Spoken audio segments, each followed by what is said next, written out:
Welcome to our very first episode of Does That Make Sense? Today, Amanda and I are going to talk about going with the flow. Does everything happen for a reason, or is there something bigger at play that controls our destiny? What about you, Amanda? Do you believe everything happens for a reason? And have you got anything to share about that? I do. I do think everything happens for a reason. And I think that you can get to that destination a lot quicker if you're on the right path. But sometimes you might weevil off the path, you might go the wrong path, the other fork in the road. And I think you come back to that path again. So, and it might be a life change or something that brings you back to that path. But I think people, places, all those sorts of things, I think it's definitely a case of that.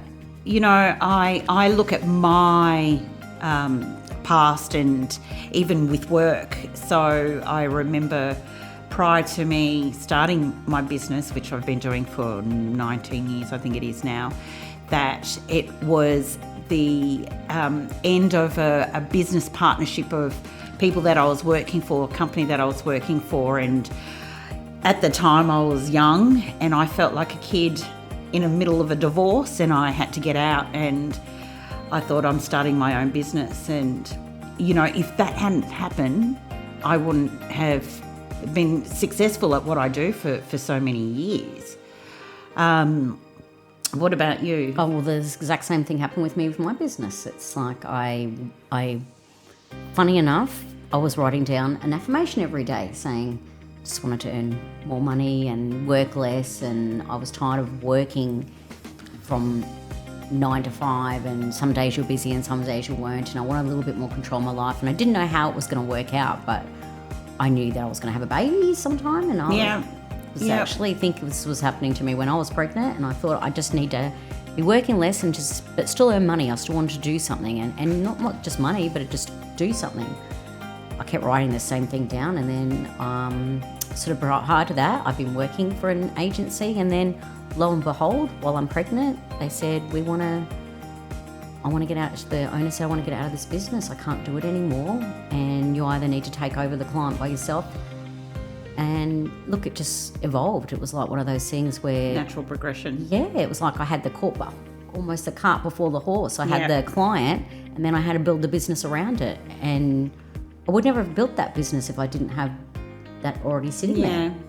You know, and it's quite funny because I look at what we do, both of us publicists, and I look at when I was at school, and they, you know, the typical thing back then was be a school teacher or be an accountant or something academic, something that was standard. And I knew that I sort of didn't fall into that mould, and I fell into what I was doing. So it was destined. It was my destiny to do what I'm doing now. Well, funny enough, I wanted to be working in an advertising agency. That's what I always wanted to do. Oh, really? And it's not really that far removed when you look at it. No. But that was what I really wanted to do, yeah.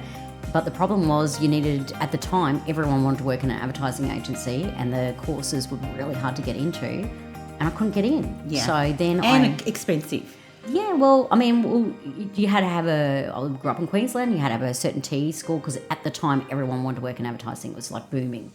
And so then I'm like, I parked that, and then I went and worked in sales, and then an opportunity came up for me to do a marketing role, but I thought I better go study marketing.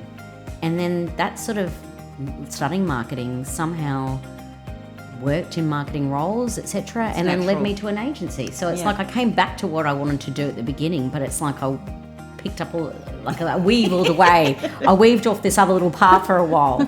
Yeah, and people. Yeah. You know, people come in. It's funny how you meet people when you're younger and then you lose contact, and all of a sudden, when the time is right, yes, they come back into your life. Yeah, that's true. So, you know, there are people that actually you and I. I was just thinking, is she going to mention us, or is my chopped liver here, or hold on? You and I, we worked together for the same company. barely knew each other. It was almost, hi, how you going? It was always just very polite. We weren't close. And what's even funnier is then I knew you were working in PR. I knew I was working in PR, but it wasn't until a friend was getting married that we saw each other, and I realised you were living in the suburb next to me. And I've gone, hold on, to one of my friends, our mutual friends. Did no one think to tell me that Antoinette lived in the suburb next to me? And then I just kept thinking, that's so weird. It's insane. It's crazy. And look at us now. We're thick as thieves, and we have so much in common. It's just bizarre. But it's like it wasn't meant to, and we have talked about doing something together because we're both doing PR and both going, well, we should do something together. Yeah, and eventually it was the podcast actually, and we wanted to do the podcast. We knew we wanted to do something, and the podcast came about, and it was all these roadblocks because we needed a name, and sure enough. Well, I actually came up with a topic because one of the things that Antoinette says after every sentence is, does that make sense? And she didn't even realise she's saying it, did you? You didn't realise she's saying it. And I said, I think that's the topic. I think that's the name. It's like it's being called out all the time. I think that's the topic. But, I'm consciously aware of it now. Yeah. Every time I say it, I just laugh. Because that's all I ever say.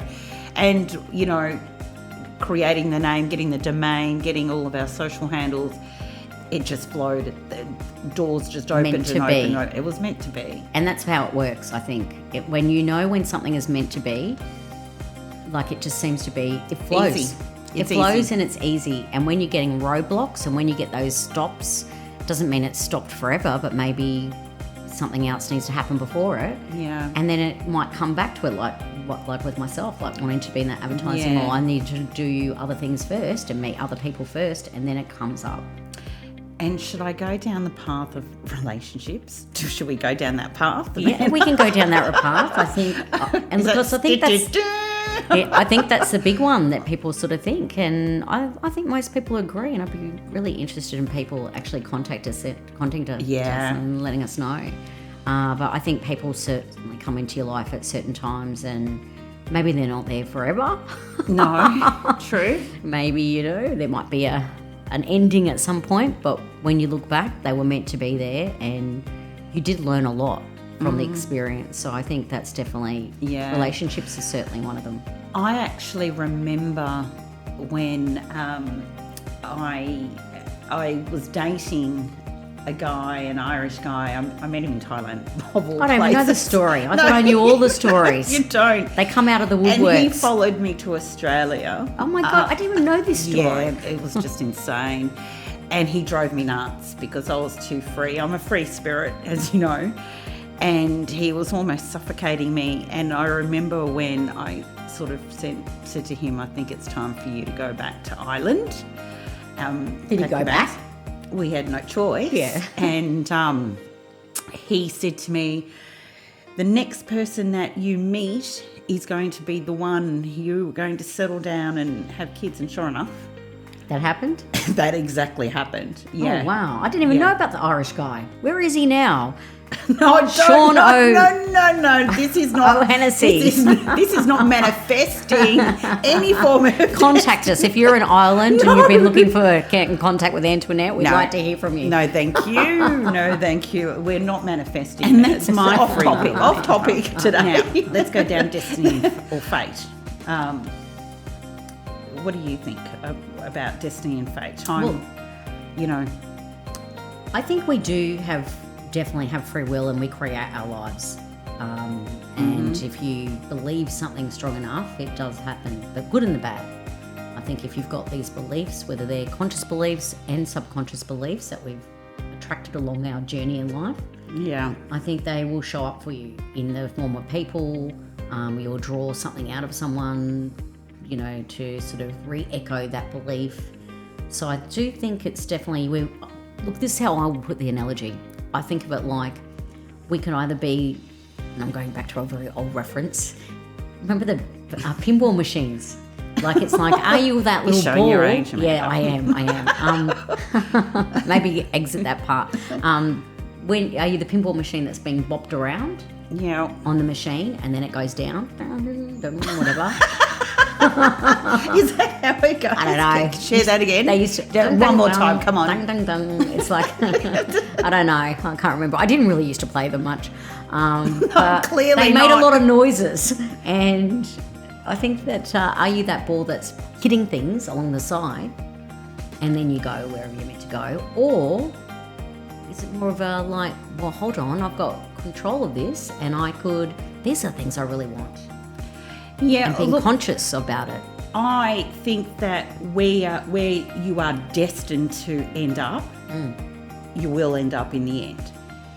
It might take quite the journey, and you might pivot around like the ball and the pinball machine. Yes, but it's all predetermined. I think that too, but you know what? You can have an easy ride of it or a difficult ride of it, and that depends on what you want as your journey. Like, do you want it to be... But not only that, it's environmental as well. So you might want something in your life, but something might prevent you from obtaining that. There are roadblocks, so it will force you off track, but eventually something will come towards the end, maybe. Yeah, but then I think that's also what I'd call resistance. So sometimes, you might resist having an easier run of things, or you might resist having... because of your beliefs. I think that happens a lot too. And you can probably have an easier run of it if you examine that part of your life. I've done that a lot. In the last few years, I've sort of gone like, I've got to get rid of, and sometimes it takes someone pointing those out in you. Like, oh, you've got a funny money belief, or you've got a funny this belief, or you've got a funny, I've had that said to me, or you've got a funny, we have funny little things that we do have that we incorporate into our lives. But I also think that as you change. So the person that I was in my 20s, I mean, I have the same base beliefs, but I am not that same person. I'm certainly not that same person either, but I think that mystical side of me, one of my friends, my childhood friends always call me Mandy, so that my nickname's Mystic Mandy by one of them. So I was always into... Sounds a bit exotic. It does. Or erotic. Mystic Mandy, because Mystic I was Mandy, always... everybody. I was always, into anything spiritual, always into, going to readings, reading about astrology. I studied astrology, like all those sorts of things. So that core part of me has always been still there. So the core business side of me is definitely still there as well. So it's like that mystical side, but then also such an interest in business. And look, going back to the same thing, I wanted to do advertising. That was what I really wanted to do. And I went back to that path. I've sort of always worked. I really can't say I worked outside of that in a way. Yeah. It's always been there. So. Yeah. And that's because it's natural. It's exactly the same as me. Yeah. It's being in publicity. It goes down the path of journalism, writing, that creative side. Yes. It's something that I continuously always gravitated to. And I don't think that I could ever do anything. I'm useless with maths. I'm great with budgeting. Yeah. Useless with maths. So put any numbers in front of me, I just go, ugh. Yeah.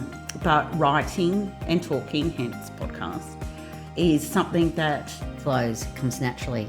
And I've seen this a lot because I worked on a lot of career stories when I'm, throughout my years in PR, and I saw people that were almost pushed by their parents to sort of become an accountant or to become a lawyer or to become something because maybe that's a really well-paid, good, solid choice. They really wanted to be a chef, and then they end up doing a 180 degree and just choosing to do that. I actually have a girlfriend who went to Melbourne Uni, became a chartered accountant. She performed at the top of her class, worked at quite elite top 5 accounting firms, and she's now in politics. Yeah. She's just not into accounting at all. Actually, I actually did a story on a girl that was an international student, and she hid it from her parents. She did a Bachelor of Science and was going down that road, but she wanted to work in hospitality. She loved luxurious hotels.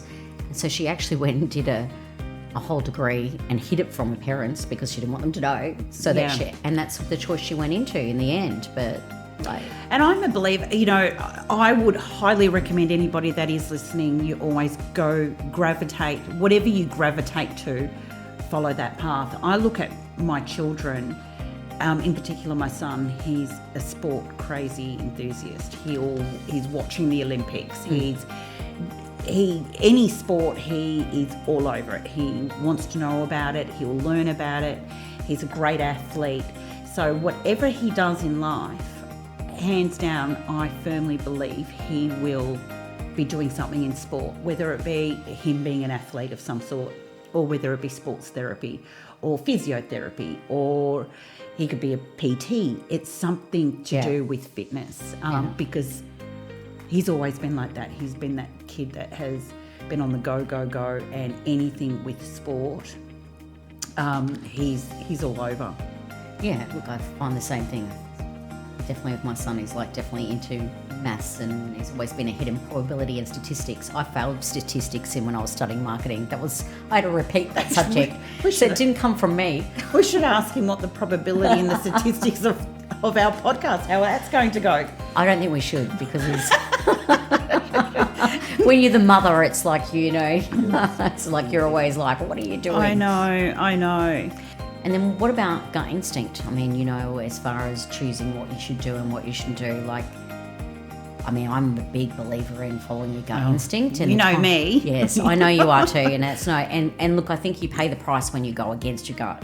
Oh, yeah. And your gut tells you always, it's almost your guidance system that's inside you. And look, I have some amazing stories and some not so amazing stories. So I remember when I was a teenager, and I was meeting a girlfriend of mine where I lived. I had to walk to a train station. The train station had an underpass, and she was going to meet me on the other side.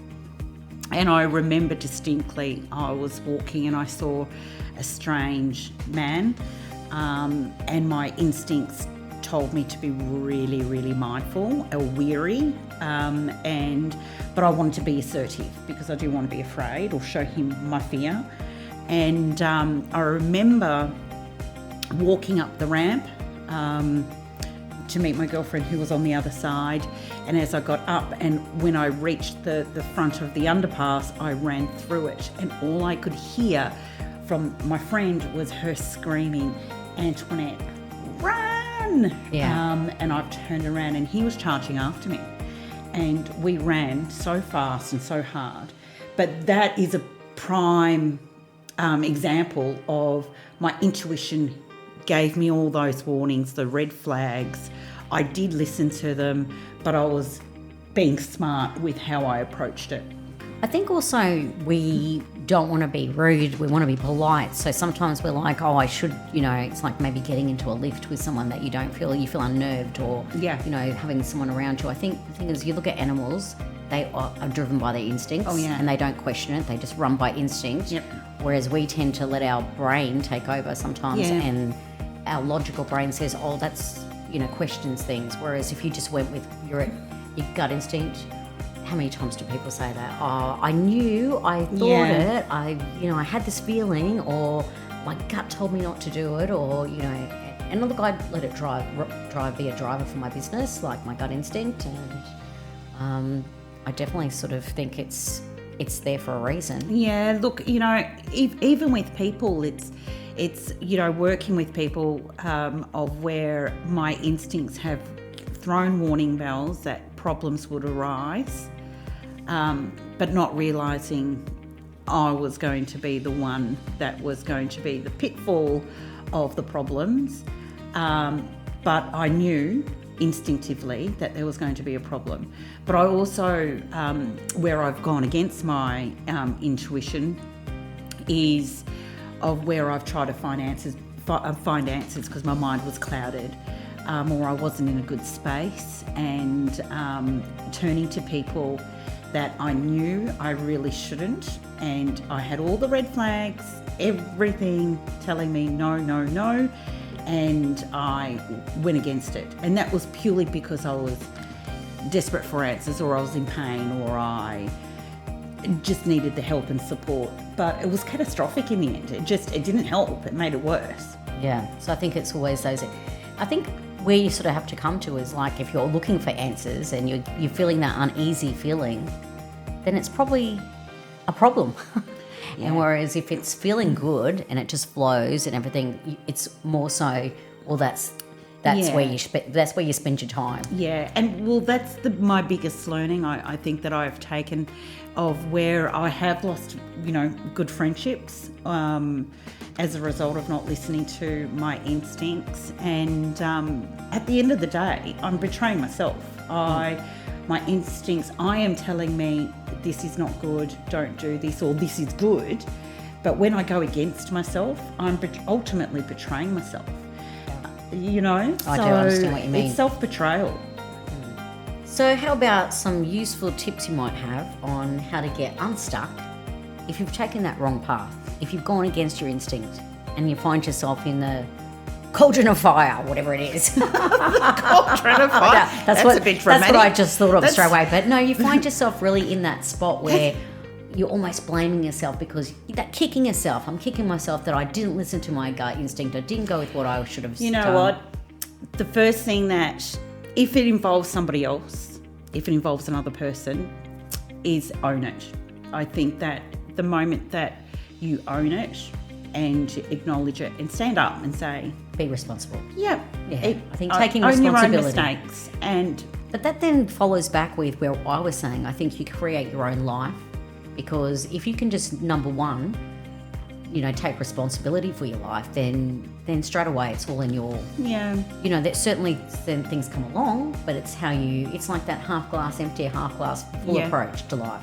Is this a blessing or is it maybe later on it was a blessing, even though it might have been a challenge at the time. Yeah. And is there any wrong path, really? No, there's not. And the outcomes or the results of owning something or admitting something or whatever it may be, it might not be favourable. So somebody might not forgive you.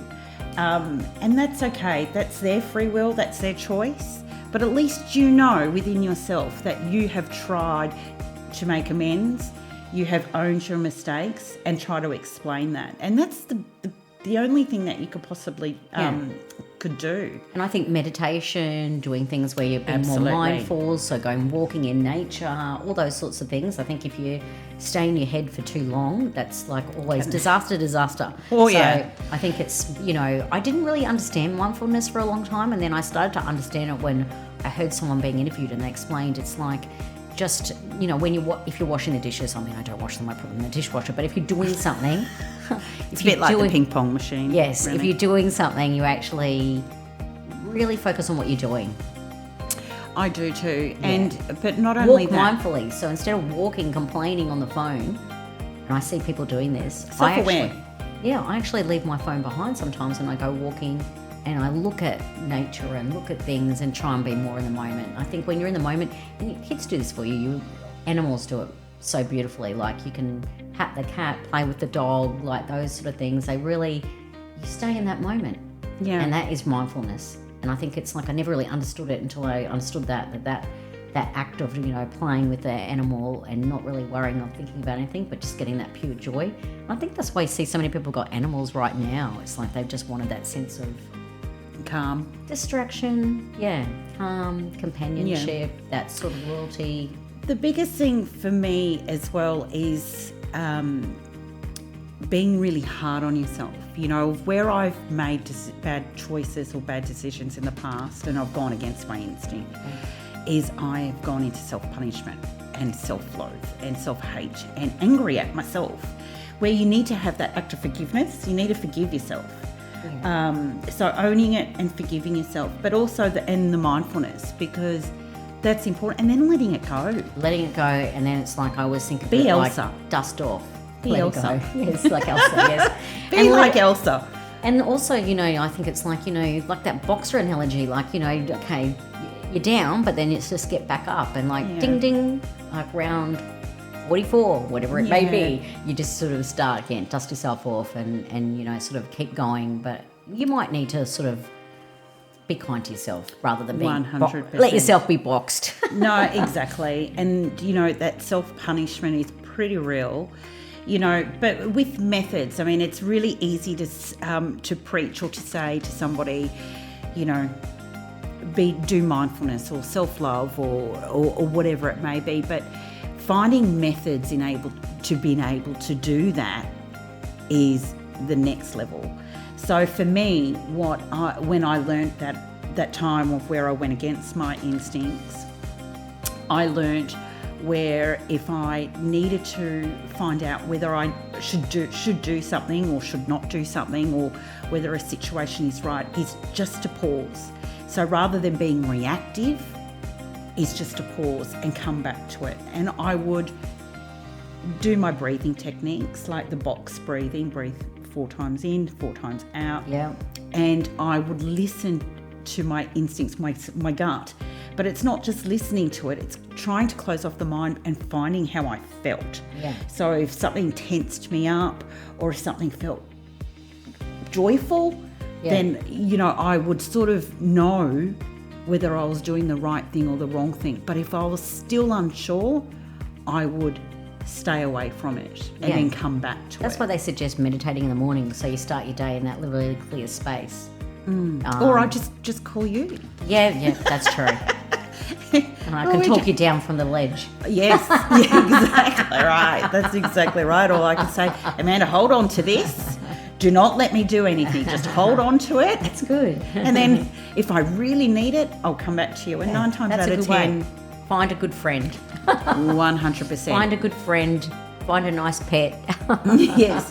Well, and go for a walk in nature. And friends are important, especially friends that are... that have got your back. Yeah. They're not just listening to you, they're hearing you, and they're invested in what you are doing. And asking questions and challenging you. Yeah. But not in a bad way, but just like questioning you. Not just watching you fall to pieces and... got your best interests at heart. Yeah, exactly. And not wanting you to do things so they can see and revel in the drama. Yeah. So finding a good friend, definitely. Yeah. So do you think then we end up in the same place eventually in life? Regardless of these little mistakes we might make, or regardless of where we didn't go with our instinct. Do you think we end up, so it is destiny and fate? Do you think that you'll just end up where you're meant to go? I think that your path is your path. Nobody knows your path, unless you've got a crystal ball. We need to find someone with a crystal ball, Amanda. So we don't have a crystal ball, so we can't predict our future. No. So where we end up is where we're supposed to be. If someone does predict your future, just saying, does that mean that that's the future you end up with? Or do you, so is that what you bring in because someone has said that? Or, will you end up where you're meant to be anyway? I think that you end up where you're supposed to be. And what is that, 6 feet under? From dust to dust, to dirt to dirt. What's the saying? I don't know. The only thing true in life is death and taxes. It's very true. I think that wherever you end up is your destiny, but you can veer off. So and I'm talking from people that were hugely successful, that have gone bankrupt and they've built their success again, to people that fell into drugs or were homeless and they were reformed or had the rehabilitation. It's like a big bounce back. It's a big bounce back. But where you end up is where you end up. Yeah. It's not the destination, it's a journey. Yeah. I'm a firm believer of that. So you just hope that what you want, what you truly believe that is deserving to you is what your outcomes are. But I think also it's like learning to have more fun along the way. It's just such a great thing. If you can just have, I think laughter is the best medicine, I always say. Yep, 100%. Anything that brings you joy and laughter, no matter what it is, whether it's like... And perspective. Yeah. Like there you know me, I'm very simple. I not simple-minded, but I don't want for anything, so I'm quite content. And what belongs to me, and I always say that to you, is I will accept what belongs to me, not what doesn't belong to me. If it doesn't belong, but is that limiting beliefs? Could you have more if you have more beliefs? Like, that's an interesting topic too, because they say that sometimes you've got limiting beliefs, so you're limiting yourself to something. Or is it just, I'm just truly content and I don't really want anything else? No. And, well, that's what, for me, I am content. I'm happy and, I don't need or want for anything, to be completely honest. There are things that I would love It's a lucky place to be then. Oh, no, yeah. There are things that I would think, well, that would be amazing, or an experience, or whatever it may be. But it's not going to define who I am. That it, I'm happy. I'm just happy. Yeah, well, I think that's the key I'm to easy. life. You need to, Probably too easy, actually. Well, I think that's the key to life, though, isn't it? To sort of, be happy. What's your saying? Roll with the punches? That's definitely. I've got a couple of sayings where I say you've got to roll with the punches. Yeah, well, I just believe in that. That it's like, look, this happened, but you're just going to have to roll with it, like, and find another way, or see the good in it, or just keep going somehow. But if it's really a big roadblock and it's really pushing, well, it's time to sort of stop and reassess it, I think, as well. And with your final outcome, or your path, I think that it's all about choice as well. Yeah. So having the smarts and having the right people around you, supportive, good friends that will help you make positive choices. Yeah. Choices are a big part of it. They are. So you choose to take drugs, you choose to go down the path of no return. You make these choices. You do make those choices. And each choice, there is a consequence and an outcome. What are your thoughts on, like mystic readers and things? Oh, of course. I mean, we should get somebody on, shouldn't we? We should. Actually, In you fact, know somebody. I actually know a crystal ball reader. You do. That fascinates me. So we'll get her on one of the episodes. Crystal She ball. is a crystal ball reader, and she does black mirror readings, and so it's quite unique. Black mirror reading. Yeah. So I think it's called scribing or Scribing, something like that. Scribing. It's not Skyping. Modern day. The modern day Skyper with a black mirror. I've never seen it's like anybody that does. mirror on the wall. Who's the fairest of them all? It's like that. Okay, let me ask you, which movie is that from? Oh my God. Is it Sleeping Beauty? Snow White? No, yes. There you go. I am the Disney queen. That's it. So mirror on the wall. She does all that. Mirror. It's like all the medievals. It's like, I think it started in sort of medieval times. Like, yeah, that would be fascinating. Can let's give her a call Let's conjure that up. and ask whether she'd like to join us. She might already know we want to interview her. She's got the crystal ball. She might have looked into our future. That's it. I think that's a wrap for our first episode, Amanda. What do you think? I think that's it. And so the key takeaways would be: Listen to your instincts. Trust your instincts. have fun, enjoy your life. Self-love. Yes. And You are in control. Take responsibility. and make good choices. Yes. So, And if you made a bad choice, it's not all over. Absolutely. Don't hate yourself for it, and have good friends to support you on your journey. Definitely. And if anybody out there has some stories or examples of what has happened to them, I'd love to hear it. Yeah, absolutely. Destiny, fate, something's happened. We'd love to hear that story. Yeah, and perhaps have it on the show even. Yeah, that'd be amazing as well. And don't forget to check out our social pages, which will be in the links below in the information about us. And thank you for joining us on Does that make sense?